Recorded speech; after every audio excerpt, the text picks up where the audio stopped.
In DreamWorks Animation's film, Madagascar, a stellar lineup of talent bring life to the crazy animals of both the Central Park Zoo in New York City and the island of Madagascar. You must tell me, who the heck are you?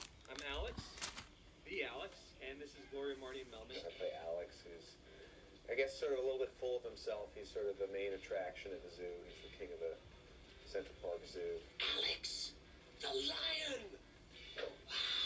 The animators were very inspired by Ben's face, and what he does is, even when he's upset, he does this scene where he's just, you know that he's not really mad, that he's just really caring and upset, and so you still love him. Hey, you hear that? Marty's fine. Oh, that's good to know. Because I was just wondering, how could you do this to us, Marty? I thought we were your friends. In the beginning of the movie, I think he's really happy in his world, and Marty is looking for something more. They're best friends, though, and they want different things, and I think that's sort of what the journey of the movie is about, their friendship and how these two very different animals end up being there for each other as friends. I wished I could go to the wild. Yeah, I play the zebra and Marty. That's me. I'm loving San Diego. This place is off the chisang. So it's Chris Rock if he was born as a zebra. Marty is a glass half full kind of guy. He's not depressed about his life in the zoo. He has a great time there, but he just wonders if there might be something more out there. This isn't bad luck. This is good luck. Look around. There are no fences, no schedules. This place is beautiful. Baby, we were born to be here. Marty's a zebra that wants to get out of the zoo. He's a New Yorker. They're all New Yorkers. He's a little spoiled. Doesn't realize how good he has it. Oh, yeah. We are taking a walk on the wild side. Look out. Marty the zebra is this character that just loves life. Exuberant, smart, funny, interested in the world around him. And Chris Rock is perfect for that. Come on, Mama, hold it. They are so cute from a reasonable distance. She's very maternal. She's definitely a take control, I got it, I can handle it type of woman. Alrighty, boys. Fun's over. Type of hippo. Marty, look, you've got to be just a little bit more under... Don't you shush me. She's one of the strongest, toughest women I think I've ever met.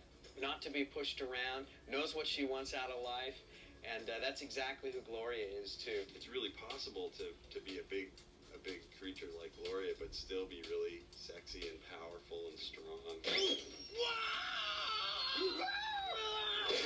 You just kind of want to snuggle up next to her and just hug on her and just roll all on her. Melman, wake up, rise and shine. It's another fabulous morning in the Big Apple. Let's go.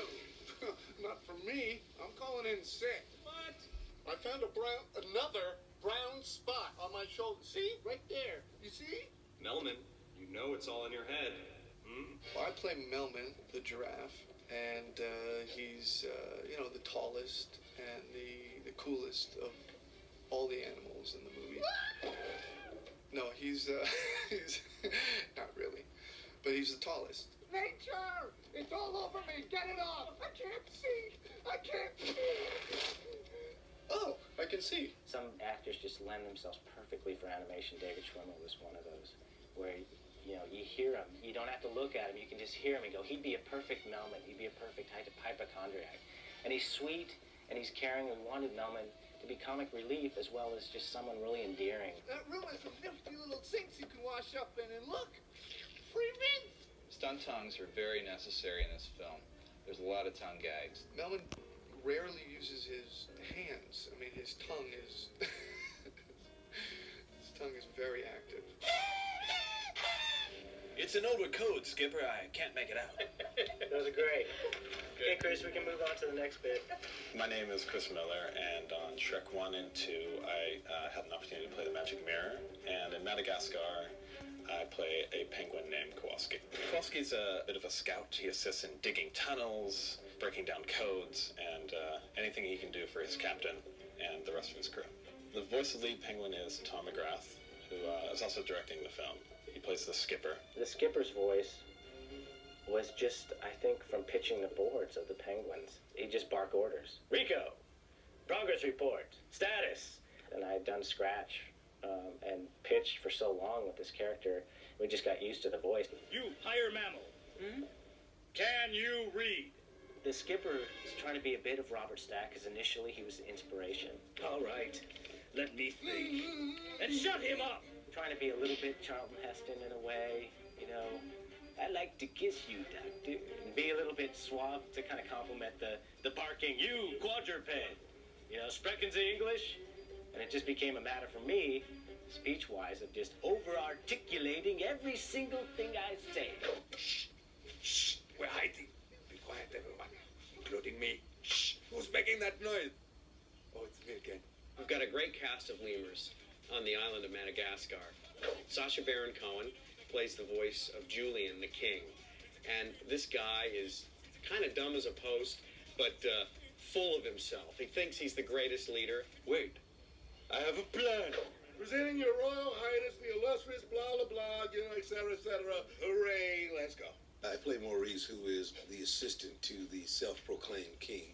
I kind of taken on this job. I feel like I'm a lot smarter than this guy. I'm telling you, that dude just gives me the heebie-jeebies.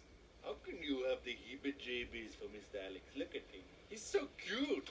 Lemurs are so incredible. They're nocturnal animals with huge ears and eyes. I really like the whole fur because, you know, the tail, you can whip that around. Sometimes when I get cold, I whip it around me. I whip it on top, do a Don King thing with it.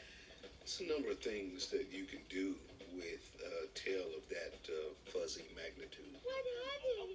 What are they? In the movie, I play Mort, who is one of the lemurs.